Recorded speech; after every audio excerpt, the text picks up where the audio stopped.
surveys saying that 46% of British Muslims support Hamas, support a terrorist organisation that is prescribed in this country.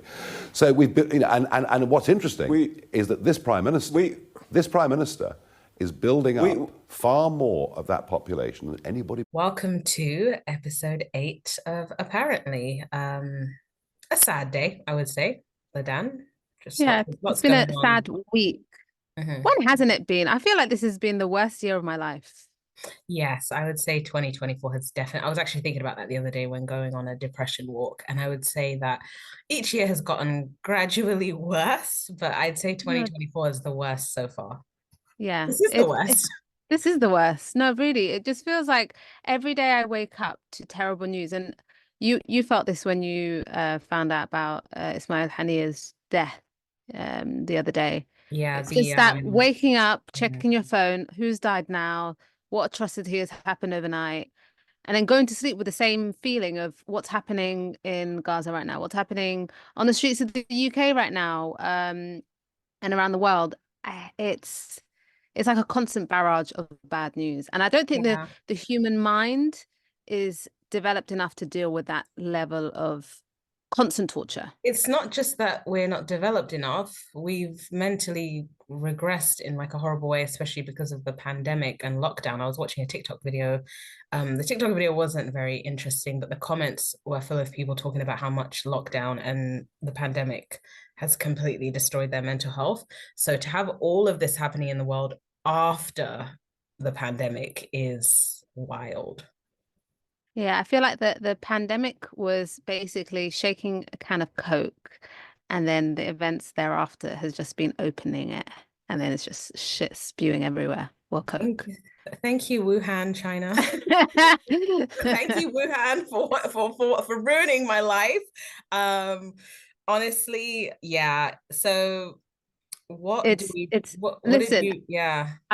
wanted to start off by asking you a question based on the facts.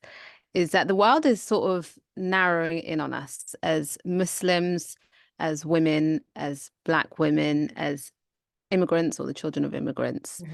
I feel like I'm in this state of mind where it's like I need to have a backup plan. Yeah. Where in the world would you go in the event where Keir Starmer gets on the news and says, "Clear off, we've had enough of you"? Where are you going? Where in the world? Well, certainly not to countries like the UAE. I feel like a lot of Muslims, when they say that they're making hijrah to the UAE, I just want to barf, because Hijrah means to migrate for the sake of God, and usually that means to migrate to a Muslim country. And by Muslim country doesn't mean a country with Muslims. It means a country ruled by the rules of Islam. Yeah, so that takes the UAE off the list. Yes. They're making hijrah not for Islam, they're making hijrah for money and tax breaks, basically. So, I mean, the thing is, the United Kingdom is our nation, it's our country. We're not gonna do in Israel. We're not like them. We're not like them. I mean, what do you mean, like, leave the UK just so I can be where would you feel safe? I would turn London into a republic, an independent state. Why should I leave my home where I've built connections, where I was educated, where I made friends, where I've made a life, where I've built a life for myself, just to go and, gentrify someone else's land? So I'm not leaving. What about you, Ladan? Well, that's a much more honorable answer than what I had in mind, because these thoughts have been swirling in my head for the past few months, and especially in the past few weeks, where we're seeing anti-Muslim pogroms, and this is giving 1930s. This is giving Cable Street, and the difference is, at least with Cable Street in the 30s, when the fascists were driven out, we had a solid white working class community standing alongside the minority that was being targeted at the time, which was East London Jews.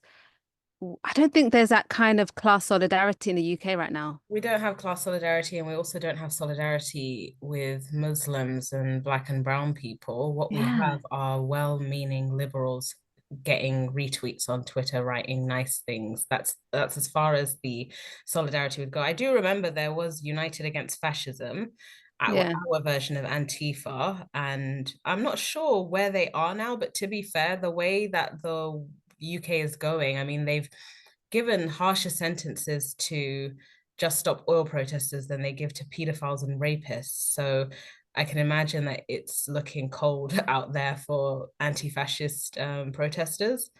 Well, we'll get into that when we talk about Yeah. the pogroms and the response to it. For me, I was thinking about Portugal. Portugal. Yeah, I feel like we're I haven't heard, at least in the press, about a growing alt-right or fash movement in Portugal. And I have seen quite a lot of Black Brits move out there because it's cheaper and there is an established African immigrant community out there. But going back to what you said about we're not going to Israel another country, like I don't feel comfortable going into like a working class area in Portugal just because it's cheap and driving prices up. So yeah, let's stay and fight. Let's stay and fight. Let's stay and fight. I mean, I'm not going to go to Portugal and then say that it's a land without a people for a people without a land. So we're not going to do that. This sounds a bit crazy, but if I was to move, I'd probably move to somewhere batshit crazy like America, though, just because America, I don't know, at least I wouldn't be surprised, and I can get myself a gun over there and defend myself and Oh protect yeah. myself. Yeah, that's the infuriating thing about the UK is that racism is so often denied, and we're told that we have it so much better than others. And that's the most infuriating part of all of this is that people have been acting like we've been exaggerating about the extent of racism until it's literally reached our doorstep. And so let's get into it. The anti-Muslim pogroms, how did they start? Well, it all started with the brutal murder of three little girls under the age of 9, I believe, who were dancing in a Taylor Taylor Swift Swift, dance club yeah, Taylor Swift Dance Club. in a town called Southport. And at first, as you would expect in this climate of Islamophobia and anti-immigrant rhetoric that you're getting from the Nigel Farages of the world, and all the characters on the internet, the right-wing characters on the internet like Andrew Tate, etc., there was rumors being spread that the murder was committed by a Channel crossing immigrant, someone that was apparently on the MI6 watch list. There's a lot of misinformation being spread by social media users like David Atherton. I don't know if you've come across him on David X Atherton, he's that creepy old nonce looking guy who basically has had the with a terrible haircut. same haircut since 2009. He spreads, I'd say, the most Islamophobia on Twitter. But yeah, the name that they gave to the guy that this fake non-existent person who committed that disgusting crime against the three little girls, they gave him a name, Ali al-Shakati, which basically Arabic translation is Ali the apartment. So I yeah, shouldn't laugh because it's just in a bit, it's beyond like parody at this point. But it all started with that. I was actually watching TikTok videos that day, and I sometimes get the GB News live stream suggested to me. I also get a lot of far right videos, by the way. A lot of the videos of the people planning the pogroms are actually posted onto TikTok live, and I get those videos suggested to me. So I feel like I'm always the first one to see that they're planning it. It's quite scary how funny how, you know, the Zionists are not talking about TikTok being a threat then. So yeah, yeah. only when Gen Z are coming on the internet and saying that genocide is bad is when they suddenly decide that social media is a dangerous weapon. Yeah. But Not when it's being used to organize fash mobs. exactly, yeah. So you were saying, sorry, I interrupted you. Yeah, so it started with these accounts spreading misinformation. Andrew Tate had a tweet that said that it was a Channel crossing migrant, completely unsubstantiated. But I saw that tweet that he shared had 15 million impressions. So of course that whipped a lot of meatheads into coming down and eventually setting fire to their local mosque, and causing all sorts of mischief. And large dozens of police officers were injured by these fascist mobs who were trying to get to any brown person that they could get their hands on.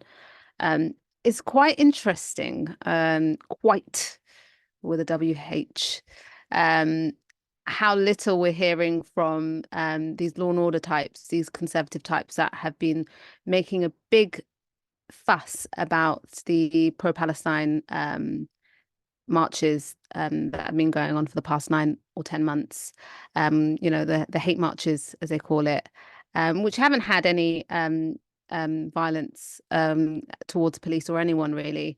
But not hearing so much about these right-wing white majority mobs that are literally setting fire to their towns And they're and actually beating police officers. they're justifying violence against police officers by saying that the police have been participating in a two-tiered policing system. So basically what they're saying is the police protect the blacks and the Muslims and the Asians, and what they call, pro-Hamas sympathizers, whilst only targeting us, the white working class. So they are actually very anti-police. The only type of police that they can ever accept is a police that brutalizes Black, brown, and Muslim people. That is their idea of the thin blue line. But the police that appears to be protecting communities and trying to stop the escalation of violence, that's not a police that they respect. So they actually hate the police when they're supposed to be doing their jobs.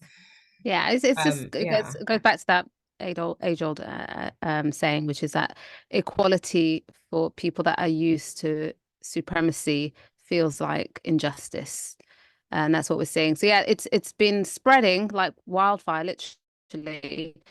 So we've had cases where demonstrators are now throwing bricks in Liverpool at police officers. They're throwing chairs at police officers, and it's even spread off to Ireland, in Belfast.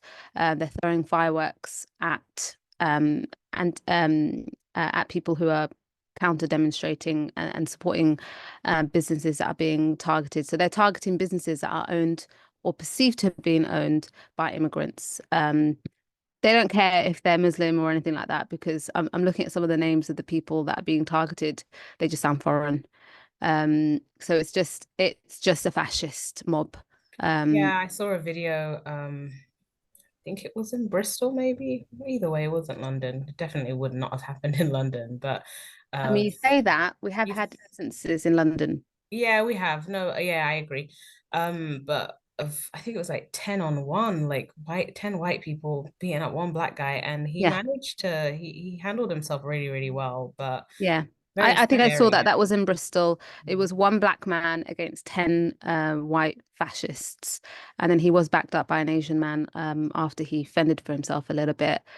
So I guess we are seeing some solidarity amongst the minorities in this country. But I'm not seeing enough of a movement to push back against this. And that's what's scaring me. And that's what's making me consider my options, basically. I feel scared. Hey, where have I heard that one before? Yeah. No, honestly, I know we said we didn't want to talk about that other stuff. But it really is quite interesting how I'll say it. Everything that they say happens to them is what's actually happening to us. You keep hearing every accusation is a confession, but I'd say every complaint is a projection, like maybe. But so we were talking about this offline. David Baddiel, famous hashtag Jews don't count. The guy who wrote the book called Jews Don't Count. The guy who has a podcast with Saeed Avasi, which is a Muslim and a Jew. That's literally the name of the podcast, and it's so fucking. And it's like, oh, this is so zany. A Muslim and a Jew getting along. This is not interesting anymore. We get along all the time. What we don't want to see is someone who has made a career talking about how anti-Semitism is the only acceptable form of racism in society, has not said a single thing about the literal pogroms directed against the Muslim community in this country. anti-Semitism is a real threat to Jews and all of us. But right now we're seeing 1930s levels of similar to how we saw it in the 30s, but this time directed against Muslims and ethnic minorities. And he has said nothing. And then Tracy Ann Oberman, another person who has shamelessly Explain who Tracy Ann Oberman is, though, because she is the most vile woman in Britain, in my opinion. She's basically I would say an F-list actress, not B-list, not C-list. She was on a soap opera in the UK called EastEnders. She played Chrissy. I did like Chrissy, but so that was the only time she was good. And she's basically a theater actress. She's also a rabid Zionist who will constantly excuse every massacre, every atrocity committed against Palestinians. And yeah, she's had to pay damages to a guy called Philip Proudfoot. I believe she accused him, I could be wrong, but I think she accused him of having a Jewish block list on his Twitter, which turned out to be completely false, and she had to pay damages to Philip. Philip, I believe, is also Jewish. So she's out here accusing Jews of being anti-Semites, but she's reprehensible. So what did Tracy Ann Oberman say about this pogrom? Because I remember looking at it and wanting to grab my phone and just dash it outside my window. Yeah, so she made a tweet, the only tweet I believe that she's made about these anti-Muslim pogroms, and basically said, "Hey Muslims, welcome to how Jews have been feeling for the past 9 months. The most tactless, senseless, unsympathetic statement I've ever come across." And yeah, it wasn't really welcomed. And it's just very revealing of the sentiments of a lot of rabid Zionists, which is that they don't care about any other minority. They center their experiences over anyone else's. And they don't really care about racism unless it affects them. And for a large part, racism hasn't really impacted them. She's referring to the 9 months as basically these ceasefire demonstrations, pro-Palestine demonstrations, have been akin to those pogroms that Muslims have been facing, where she thinks marching against genocide and marching against the killing of children, the indiscriminate killing of children, women, and men in Palestine, she thinks us protesting against that is the same as a bunch of far-right thugs beating up any brown, black, Muslim person that they see on site. So yeah, so that was just gaslighting. But yeah, I don't want to talk about that. I don't want to talk about them. She's absolute scum. Tracy Ann Doberman, Tracy Ann cunt. Like, she's just awful. But yeah, I don't want to give Zionists any more oxygen. But let's get back to the responses to these anti-Muslim riots.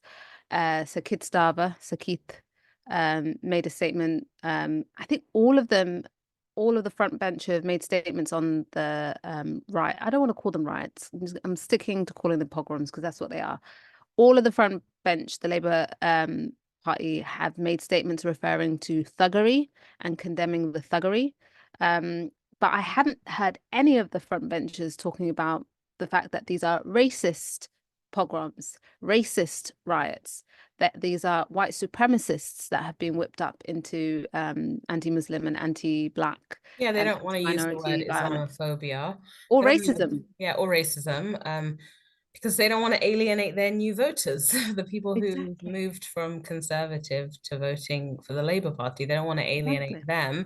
And they also don't want to acknowledge the fact that, you keep hearing about this is about the legitimate concerns of the white working class. We've been hearing about that for decades, but you'd think that most people of color in this country were not working class. You'd be forgiven for thinking that, based on the way that people have mollycoddled the racism of many factions of the white working class.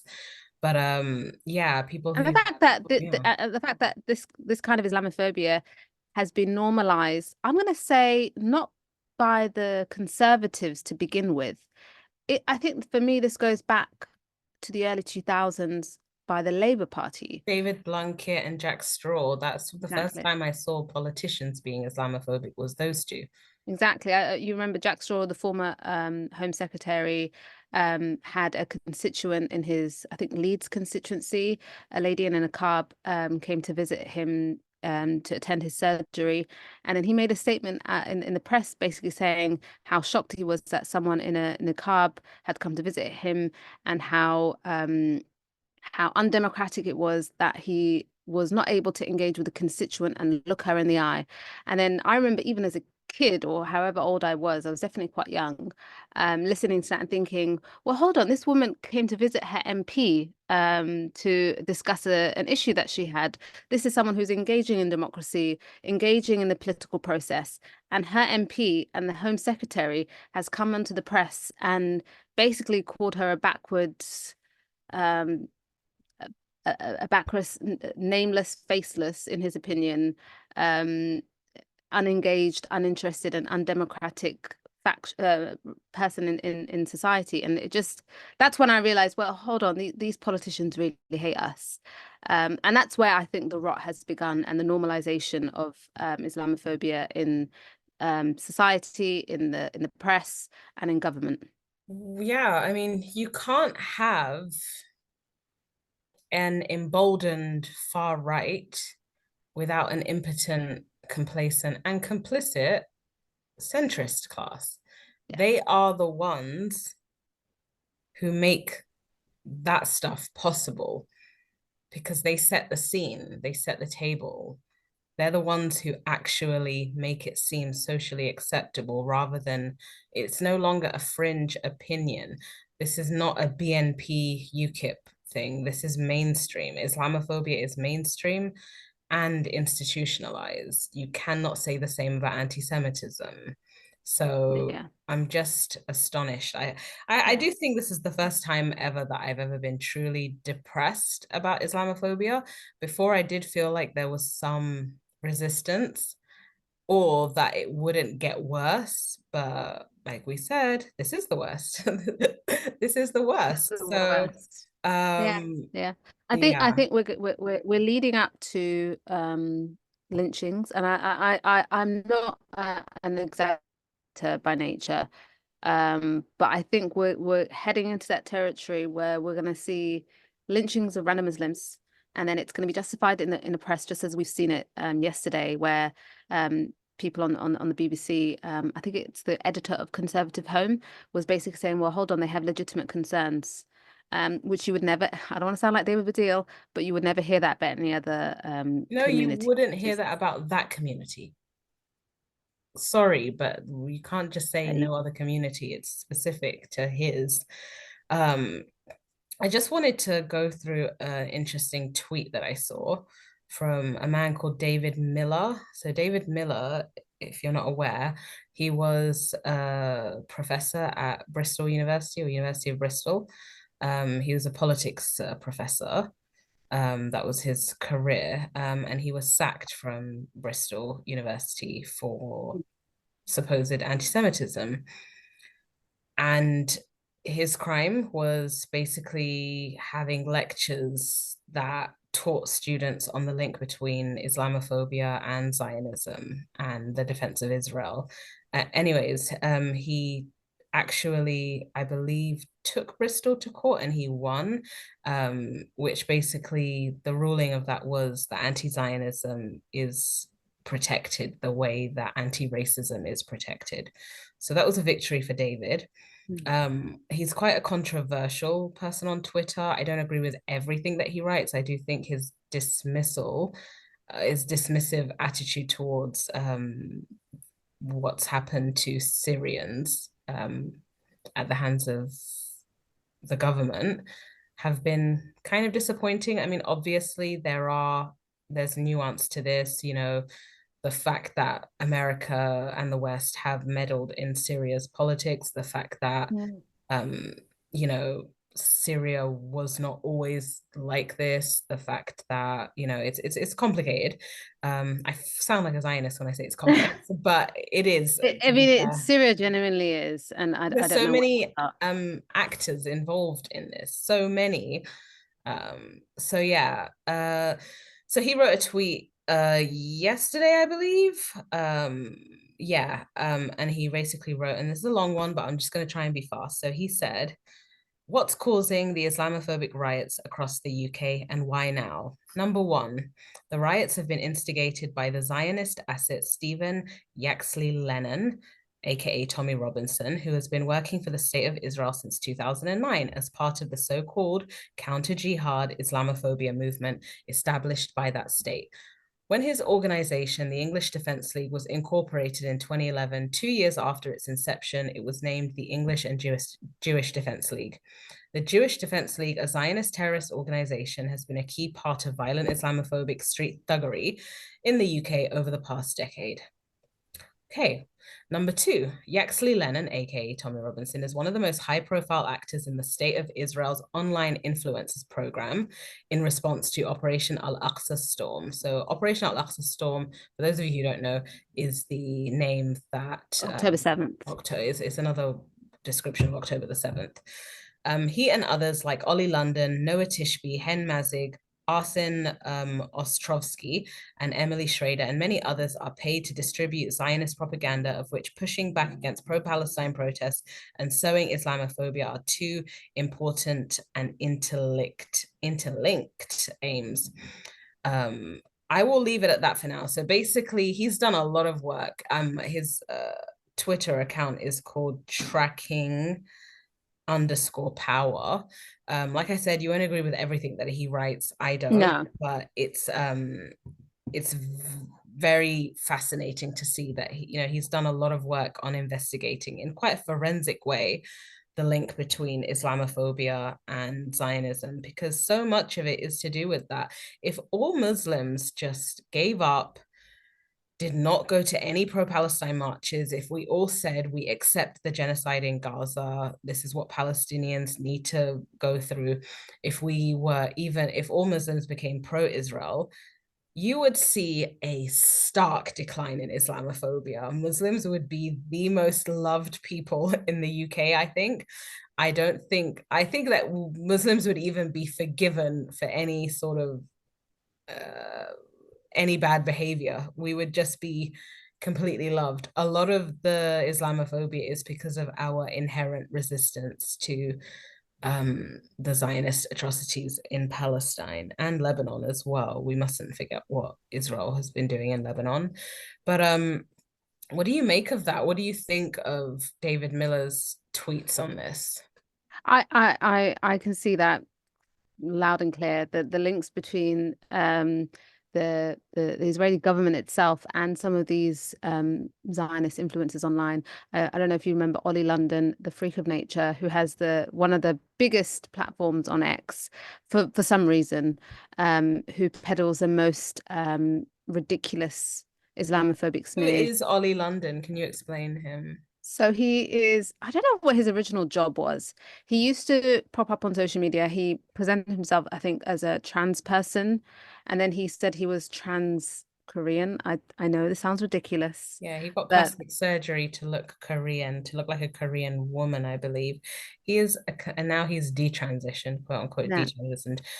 He is a complete and utter freak of nature. His face looks like my terrifying. nightmares. Like, he scares the hell out of me. Just looking at his face, I personally wouldn't even allow him anywhere near a child. Like, he kind of gives me that kind of vibe. He gives me the creeps. It's terrifying. That's just a vibe. That's not an accusation, by the way, but I just don't. I wouldn't let him babysit my kids if I had kids. But yeah, he's I'd say one of the biggest Islamophobic influencers on X, aka Twitter, at the moment, because the transphobia stuff doesn't get as much traction. He goes back to that. He reverts back to that every now and then, but it's mostly he's getting a lot of his money from the Israel propaganda at the moment. So yeah. It doesn't just stop with Israel. I don't know if you remember a report that came out about the UAE, who is peddling a lot of, is behind the peddling of a lot of Islamophobic smear campaigns about a number of pro-Palestinian, anti-war, It's because of the UAE's rivalry with the Muslim Brotherhood. Exactly, yeah. So there was a report that came out, I think in 2023, that the UAE hired a Swiss company to spread a anti-Muslim disinformation campaign in Europe. And they were targeting organizations like, I believe, Stop the War Coalition, and a charity called Islamic Relief, I believe. Yeah, and like you said, it's all part of a campaign to undermine the Muslim Brotherhood internationally, and it leaves us very vulnerable in the meantime, Muslims in Europe. So it's Yeah, Israel, it's the UAE, it's all part of this this this coalition of bastards. the axis of Yeah, this is a evil. real axis of evil. The Yeah, UAE, the US, and Israel, who are doing their utmost to make our lives miserable. yeah. I mean, there's a reason as to why the UAE is every Islamophobe's favorite Muslim country. There's Exactly. a reason as to why people criticize Qatar for things that happen in the UAE as well, but Qatar gets all of the heat. There's a guy on Yeah. Twitter, I think he's a data analyst. His name is Mark Owen Jones, Mark with a C. He did an amazing thread, like a research project, actually. It's on his Twitter page on the coordinated hate campaign against the state of Qatar. Mm, So it's definitely yeah. worth checking out because I don't know how you can be against Qatar for their labor practices, yet go to the UAE for vacation, which that, I think her name is that Alex Jones, the stupid footballer, the female footballer? Yeah. Yeah. Yeah. She's an arsehole. She was one of those anti-Qatar twats. And then you see her in a bikini in the UAE. And I'm just like, make it make sense. How can you, Yeah. is the UAE now a haven for LGBT people? You stupid fucking moron. Yeah. She's dating that ugly singer Jess Glynn, the one who's Oh, yeah, just Glenn, who has the same song 10 but times. has terrorized people on Wizz Air for the past few years by And every River Island store in the land. yeah, a lot of problems with Jess Glynn. Um, and What just yeah, else? What else has been occurring? We've also there is one been, thing we need to talk about actually, the elephant in the room. That closet homosexual, Andrew Tate, who converted to Islam. We don't know the full truth behind that, but how many Muslim men just completely got down on their knees and performed fellatio on him because of his hatred of women, particularly Muslim women.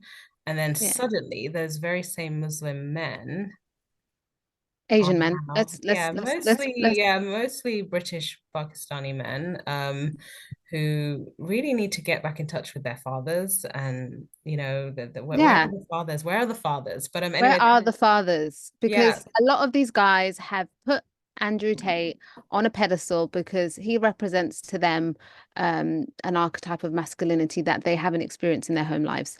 I don't know where their dads are, but they need to yeah, find better father figures. we need to find their dads, no, their actual dads. But anyways, so they were completely fine with Andrew Tate spreading mass hysteria against their own Muslim sisters, terrorizing us. And they were okay with him being a pimp.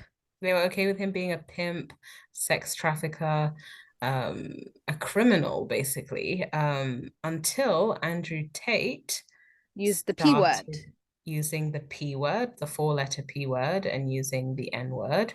Don't need I don't to. think they cared about the N word They to be don't fair. care that, yeah. But so they were fine with that until he started basically signaling to the far right and signaling to the very same people who have attacked mosques over the past week or so.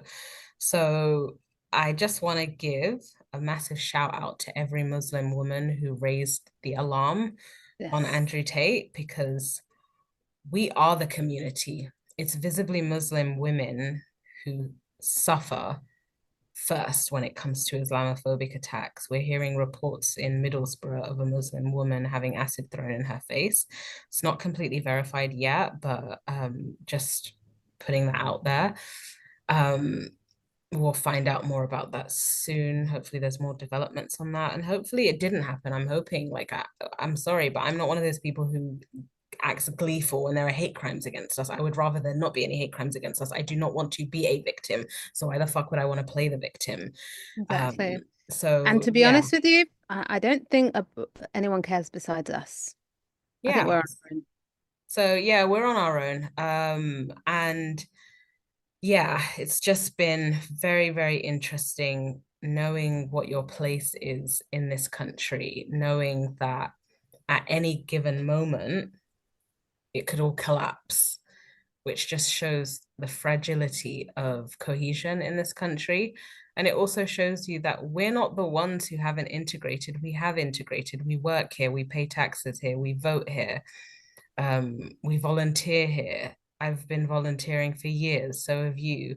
We help each other. We're not the ones who haven't integrated. It's the fascists who refuse to integrate because, like you said, equality to them is oppression to them. That is how they interpret equality, whereas to us, equality is what we strive for. But it's something that never really happens. Actually, to be fair, I don't really strive for equality because I find that the word equality to be quite limp and useless. I feel Yeah. like the thing that people should be fighting for is freedom, emancipation, self-determination, Justice. and mutual respect. Equality kind of seems a bit hollow, like it feels like something that you promise a child when they're crying, like, Yeah. taking them to Disneyland or something. It's just Yeah. something not, it's a non, it's not, it's never going to happen basically. So yeah, Similarly to tolerance, really. I'm tired of, I don't think we've been tolerated, to be fair. And it's we not haven't something even been tolerated, not even with gritted teeth. To be fair though, a lot of the people at these protests don't even have teeth to be gritting. So yeah, I don't really have much else to say about these far right thugs. Yeah. What do you want to say? I think we should be paying special attention to the people who have spoken out in our defense, Yeah, and paying special attention to the people who have been quiet. And yeah, let's keep our receipts, especially people who have made a big talk about other forms of discrimination in society. yeah, we need But yeah, to let's stay safe.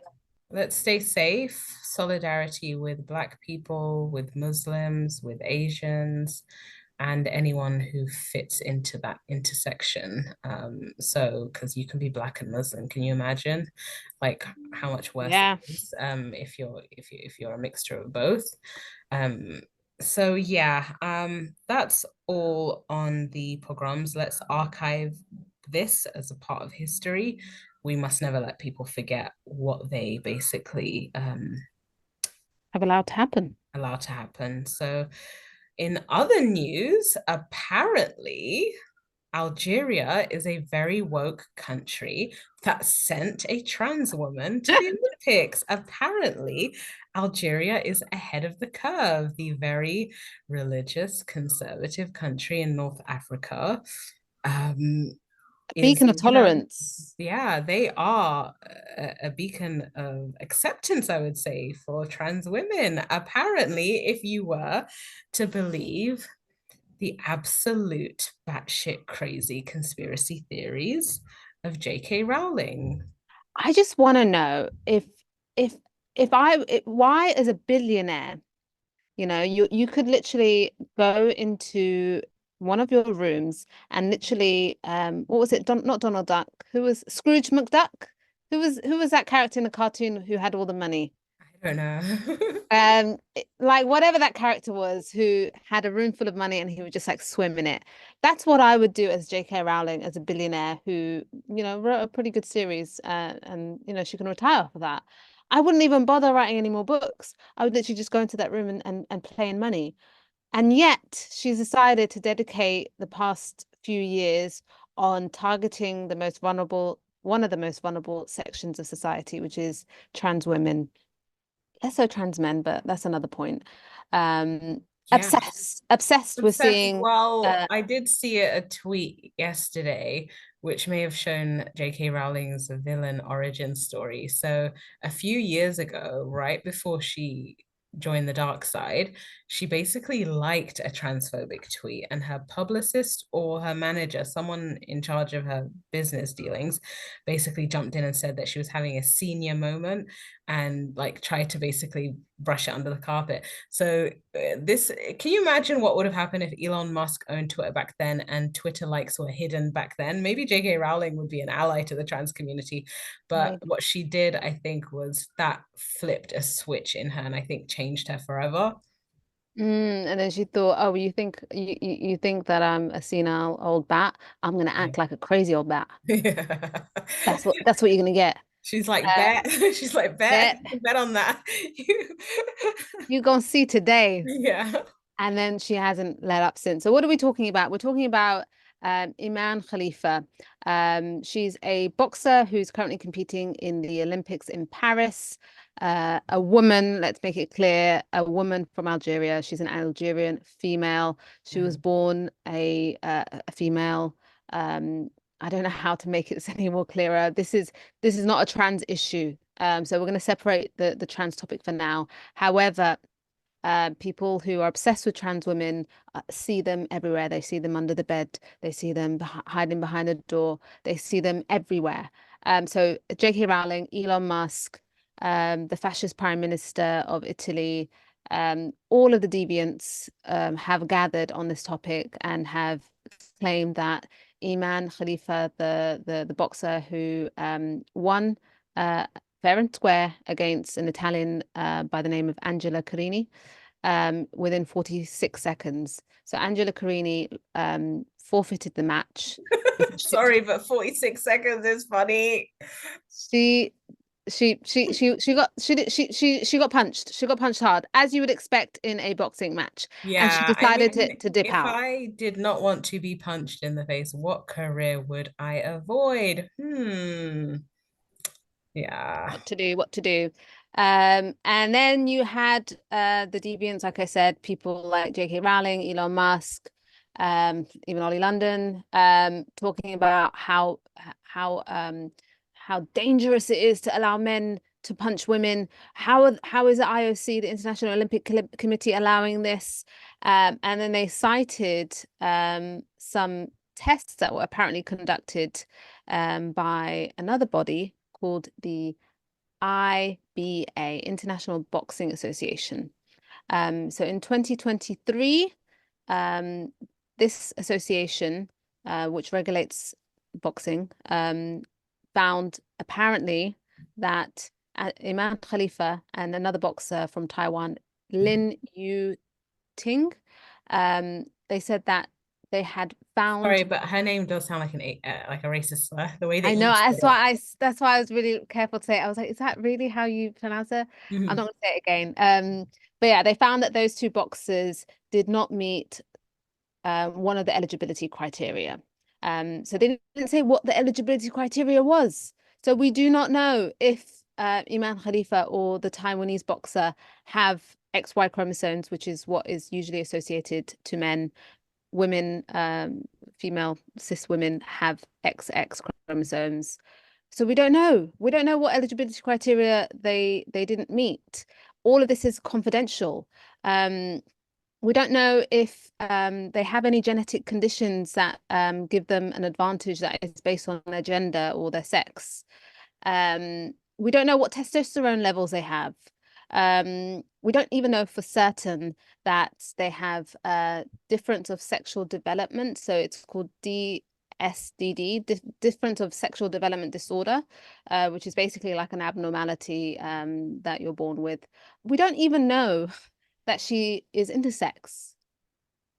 So there's a lot of unknowns. However, that hasn't stopped J.K. Rowling and a few other commentators going on a rampage, calling her a man, saying that she's abusive. And there's a really horrible tweet that I remember JK posted, which was After Angela Carini bowed out after 46 seconds, Imane Khalifa was tapping her on the back to sort of say, well done. Angela didn't even shake her hand, very unsportsmanlike.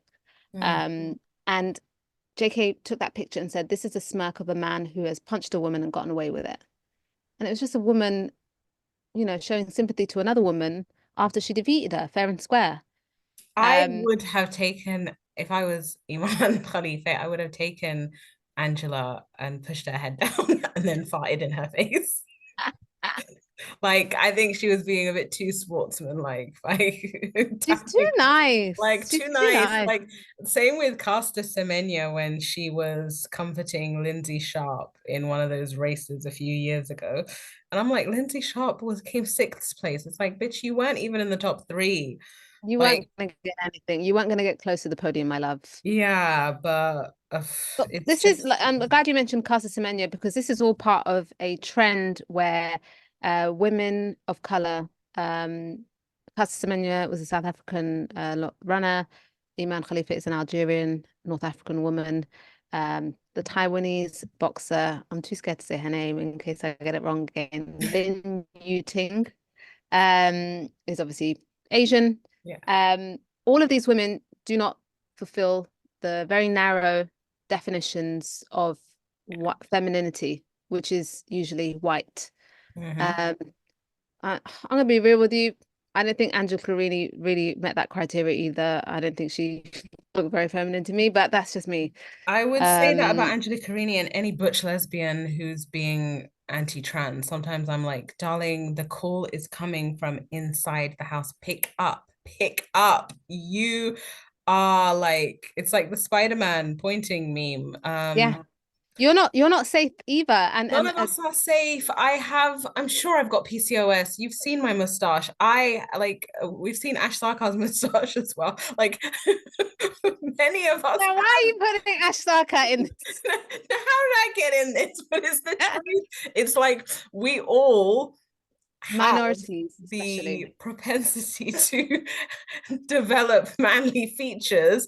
It is what it is. Like, I just can't believe it. Like, it's just people like Serena Williams have been victim to this, where there's been allegations that she has high levels of testosterone. She's also the most tested athlete in tennis. Wow. I did not know that. That is horrible. Yeah. And then it's so interesting to me. Nicola Adams, I don't know if you remember her. She won a medal in... Yes, Nicola Adams, the British boxing champion, who basically managed to convince her 20-year-old girlfriend at the time to get IVF when Nicola was 35. Very, very predatory, in my opinion. But what were you saying about Nicola Adams? So if you can't see her, obviously, but if you look her up, she's a black woman, black boxer, and she again doesn't fulfill the standards of white feminine beauty. So very narrow definitions of femininity. It's all pot luck. We don't know who will end up being. The funny thing is, it's like, this could have been Nicola Adams being persecuted the way Imane Khelif is. It just, I don't know if it depends on vibes. Like, who's gonna get it next? It's if I think Nicola was targeted in the past, but I think Nicola Adams was desperate to get a statement out there just so that she can avoid being tarnished with the same brush that Imane has been. Because she go out there and throw the mudslinging before it gets slung at you. Yeah, throw her under the bus before I get targeted. She put out a statement basically saying that men shouldn't be allowed to fight women, and like we said, Imane Khelif is not a man. There's been no evidence to prove that. By the way, pretty woman. Like, I looked at her face and she has such a beautiful smile. Yeah. Khalifa, she reminds me of every other North African girl that I know. Like, it's just like, I don't see the I just don't see... Why are you laughing? No, because I don't know. Not every single, but she just no, but it's just Anyways, I think, GTFOH, get the fuck out of here. Like I can't deal with this bullshit. yeah, my heart goes out to her and to any woman who has excelled in a situation where you wouldn't be expected to excel. So Imane Khalifa, just to let you know, is from Algeria, a very conservative society where women aren't encouraged to do combat sports. Yeah, a very Where rural village in northeastern she Algeria. had to walk 10 kilometers a day to get to her training ground. So the fact that she's got to this stage, she's got to the Paris Olympics, and at this stage, as we're recording, she's in line to win a bronze. She beat the Hungarian opponent that she faced yesterday, who posted a really racist meme on her Instagram, which basically presented herself as a, dainty woman boxer and Iman as a big beast with horns. A very racist trope. Um, so yeah, I'm incredibly proud of Iman as a Muslim, as an African woman, and Also just as a very woman. proud of how the nation of Algeria and the people there have stood by her, because my biggest fear, and many other Muslim women were afraid that Muslim men in Algeria would take the side of the haters and be like, Yeah, yeah, women shouldn't even be boxing, or yeah, would throw her under the bus and mislabel her as trans. But she is a national hero in she Algeria right is. now, She and is. even the leader of the republic, the country, is put out a tweet defending her. Yeah. And yeah, Iman Khalifa, like she's a hero to me as well. Like I'm so proud of her. And yeah, she's an icon. But yeah, so it just shows you how quick shit just spreads. Nicola Adams ended up doing a tweet afterwards saying it was so badly written. She said, "This isn't about transgender," and I'm like, "You So what mean, did you mean when she said that when you said that men shouldn't be allowed to fight women? yeah, I think she's not very intelligent. I think she's taken too many knocks to the head. yeah, And I think it was one of those cases of throw this other woman under the bus so that I appear on the side of the strong ones, the people yeah"? who are She should shouting the focus loudest. on her young girlfriend or wife and get her knocked up again. Make her have more of your babies. But Yeah, yeah, so I don't think she's in a position to talk about anything. yeah, I think she's a danger. to the danger. But what else has happened? So with Iman Khalifa, she's most likely going to win a bronze. Does that mean that she's not is she likely to win a gold if she wins something? Well, at the very least now, she's on track to get a bronze medal. I think the next game will determine whether she'll get to a silver or a gold. But just before we wrap up on this, I wanted to talk a little bit about these tests that were done in 2023 and remind everyone that the only reason why there is suspicion cast on Iman and the Taiwanese boxer is because of the IBA, which is a completely corrupt Is organization. that the International Boxing Association? Exactly. Right. So, what is the IBA? Like the name suggests, they regulate the World Championships in boxing. And after Iman and Lin Yuting, the Taiwanese boxer, beat a Russian fighter, two Russian women, it was only then that these tests emerged, discrediting them and calling It's their femininity interesting. into doubt. You see, I'm one of those people. I'm not like a Russia phobe, but that doesn't mean Russia's not snaky like any other country. Of course, No, they're gonna be snaky just like every other country. If they feel like they've been affronted, then obviously they're gonna do some sneaky shit. yeah. There's no evidence of these tests being shared, and remember the International Olympic Committee, which is running the Olympics right now, stripped the IBA of its status to govern boxing anyway in 2023. So March 2023 is when they declared that Imane Khalifa and the Taiwanese boxer do not meet the eligibility criteria and basically called into doubt the fact that they're women. And then in June the International Olympic Committee stripped them of their status to govern boxing because of governance issues and basically corruption.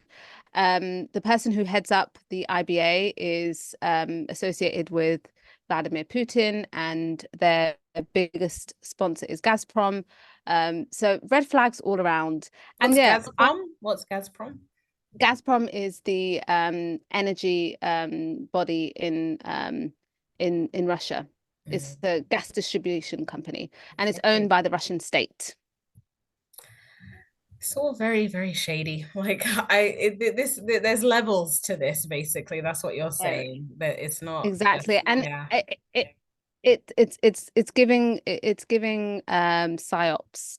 Yeah. And like you said, I'm not a Russophobe either, but I do remember when Russia first invaded the Ukraine, there was a lot of normal centrist people calling for I mean, there's already been boycotts of Russian athletes in international And sport Belarus as well. competitions, and Belarus. But they've even gone so far as trying to ban scholarships for Russian students. So there's a bit of a campaign against not just Russia as a state, but also Russian people. So it's Yeah. very interesting to see these same centrists like J.K. Rowling falling for Russian state propaganda. Yeah, I love it. You love to see it. And yeah, no, literally that they're the ones who've fallen for it, even though they're the ones who are upset. And that's the funny thing is they've misdirected it. When it's not Russia, they blame Russia. When it is Russia, they do. So it's When just it's convenient, when when it's it's convenient, convenient, and yeah. when they can beat down against a minority. Yeah, exactly. Oh boy, what a mess we're in. We are indeed. But um shout out to Imane. Shout out to black and brown people in the UK. Fuck J.K. Rowling. Uh, fuck David Baddiel. Anyone else? Fuck the Prime Minister of the United Kingdom, Keir Starmer. We're not going to even call him Sir Keir Starmer. His name is Keir Starmer. He's a bad person. Yeah, and I we'll be paying special attention to the response to these anti-Muslim pogroms. I will say, in slight defense to Sir Keir Starmer, he has gone back to his repressive roots. I don't know if you remember the when he was the I forgot, the head of the prosecutor. Crown Prosecution Service. Yeah, the head of the Crown Prosecution Services in 2011, when the English Spring, as I like to call it, happened, where there were riots in response to police brutality spreading across the UK.